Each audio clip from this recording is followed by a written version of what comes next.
जनता को समझाने में हम लोग कामयाब हो जाएंगे तो 400 सीटें भी इनको हरा देगी भारतीय जनता पार्टी।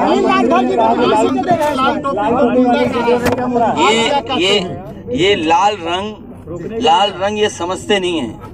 भारतीय जनता पार्टी नहीं समझ सकती लाल रंग, क्योंकि लाल रंग इमोशन का है। आप जब खुश होते हैं तो आपका चेहरा लाल हो जाता है, और जब आप गुस्से में होते हैं तो आपके कान और चेहरा लाल हो जाता है। ये इमोशन का रंग है, ये हमारे खून का रंग है। क्या भारतीय जनता पार्टी का खून काला है? उनका भी काला नहीं होगा, उनका भी लाल है। ये शादी के जोड़े में जो कपड़े पहनाए जाते हैं जोड़े को, वो लाल रंग होता है कि नहीं होता है? बताओ, सिंदूर का रंग लाल है। भाजपा को आप क्या कहना चाहते हैं? सिंदूर का रंग लाल है कि नहीं है? नहीं, वो ठीक है, उन्होंने कहा कि लाल टोपी वाले गुंडे, तो भाजपा को आप क्या बताना चाहते हैं? ये रंग इमोशन का है, क्रांति का है। और जो लोग जिनके परिवार नहीं है वो परिवार के लोगों का दुख नहीं समझ सकते। और अभी एक साथी पीछे आवाज दे रहा था, आपने आधुनिक खंडर नहीं देखा? ये आधुनिक खंडर है जिसको सबसे अच्छा मेडिकल कॉलेज बनना था। मुझे याद है जिस समय मैं जौनपुर के मेडिकल कॉलेज को स्वीकृत कर रहा था, मैंने कहा था कि मेडिकल कॉलेज पूर्वांचल का आजमगढ़ से बेहतर और आसपास के इलाके से सबसे बेहतर मेडिकल कॉलेज बन करके आएगा। उस समय अगर आपने देखा होगा आर्किटेक्चर, क्या शानदार आर्किटेक्चर था इसका। सब बजट दे दिया गया। क्या वजह कि 4.5 साल में वैसे ही का वैसा दिखाई दे रहा है? इन्होंने आधुनिक खंडर बना दिया। और सुनने में ये आया कि इसका भी उद्घाटन हो गया। अरे जिस अस्पताल में, जो अस्पताल खुद इलाज मांग रहा हो, जो मेडिकल कॉलेज खुद इलाज मांग रहा हो, वो कब गरीबों का इलाज कर पाएगा? और ये मेडिकल कॉलेज इसलिए बना था कि कम से कम जौनपुर के लोगों को इलाज के लिए कहीं भागना ना पड़े बनारस।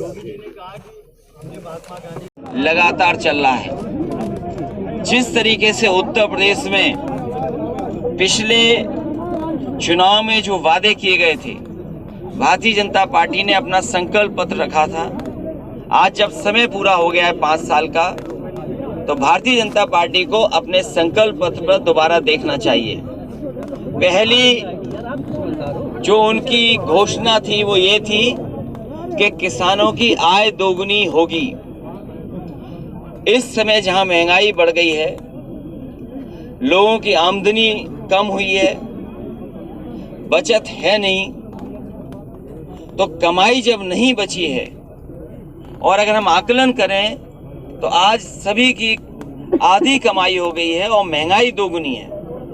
तो जिस समय आधी कमाई होगी और महंगाई दोगुनी होगी तो खुशहाली कैसे आएगी? क्या आज के समय पर किसानों को खाद मिल रही है? डीएपी का पर्याप्त इंतजाम है? यूरिया क्या मिल पा रही है? किसान की खेती और किसान की किसानी को बर्बाद करने का काम भारतीय जनता पार्टी की सरकार में हुआ है। कोरोना के समय पर अगर किसान ने खेत में काम न किया होता तो आपकी अर्थव्यवस्था और चौपट हो जाती। पहले तो 3 कानून लाए गए, बड़े पैमाने पे किसानों को अपमान किया गया। 700 के लगभग किसानों ने ये जान गई। और अब वही सरकार के लोग जो काले कानून को तरह तरह से कहते थे, उसके पक्ष में, उसके खिलाफ, और आज वही लोग पक्ष में बोल रहे हैं। और आज मजबूरी में उन्हें उत्तर प्रदेश का चुनाव देखते ही उन्हें तीनों काले कानून वापस लेने पड़ गए, क्योंकि जनता के बीच में जो नाराजगी दिखी उसकी वजह से किसान उनके सामने खड़ा हो जाता चुनाव में। इस वजह से उन्हें कानून वापस लेने पड़े। आज बड़े पैमाने पे नौकरी नहीं है, रोजगार नहीं है, कोई काम हाथ में नहीं है। जो इन्वेस्टमेंट के वादे किए गए थे, जिसमें प्रधानमंत्री, राष्ट्रपति जी आए थे, क्या उत्तर प्रदेश में इन्वेस्टमेंट आया? मुझे कोई बताए कि जौनपुर में नौजवानों को नौकरी और रोजगार के लिए कौन सा बड़ा निवेश हुआ है, कौन सा इन्वेस्टमेंट आया? अगर कोई इन्वेस्टमेंट आया हो तो बताएं। जो बड़ी बड़ी नौकरियां निकली, लगातार कभी पेपर लीक हो गया, कभी स्थगित करनी पड़ी परीक्षाएं।